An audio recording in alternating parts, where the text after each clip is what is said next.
আপনার সাথে চাল মেরে ফেলে দেবো, আমি নিজে ফেলে দেবো। আলহামদুলিল্লাহ ভাইয়া। ভালো আছেন? আলহামদুলিল্লাহ ভাইয়া। সালাম দিয়েছি কিন্তু ভাই। ওয়ালাইকুম সালাম ভাইয়া। আচ্ছা আচ্ছা, কত করে কি বিক্রি করতেছেন ভাইয়া? কদবেল 20 টাকা, 50 টাকা, 30 টাকা, 60 টাকা। ভর্তা করে বানাই দেন? এর ভিতরে ধন্যবাদ 60 টাকা।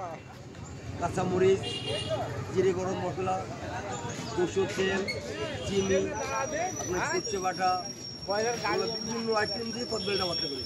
আচ্ছা, দিনে কয়টা বিক্রি হয়? প্রত্যেক দিন 200 বেশি। 200 বেল বেচেন? তাহলে দিন শেষে আপনার বেচা কিনা প্রতিদিন দেখা যায় যে আপনার 5-6 হাজার টাকা লাগতে পারে। 5-6 হাজার টাকা বেচা কিনা হয়, তাই এটা দিয়ে সংসার চলছে? এটা ছাড়া অন্য কিছু তো করেন না? আচ্ছা আচ্ছা, এটা আপনাদের দোয়া, আপনাদের এটার উপর আমার নেই।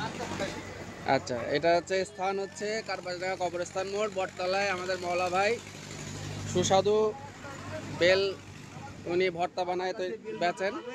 তার পকেটে যত বলা টাকা আছে তত বলা মোবাইল বিল তাই? আচ্ছা আচ্ছা, ঠিক আছে। আচ্ছা ভাই, না খালি বুঝতে পারবো না। আচ্ছা, যদি ভালো না লাগে তাহলে ফেরত? আপনার সাথে চাল মেরে ফেলে দেবো, আমি নিজে ফেলে দেবো। আচ্ছা আচ্ছা আমি নিজে ফেলে দেবো। আচ্ছা, ঠিক আছে ভাই। কাস্টমার চলে আসলে আমি নিজে ফেলে দেবো। আচ্ছা।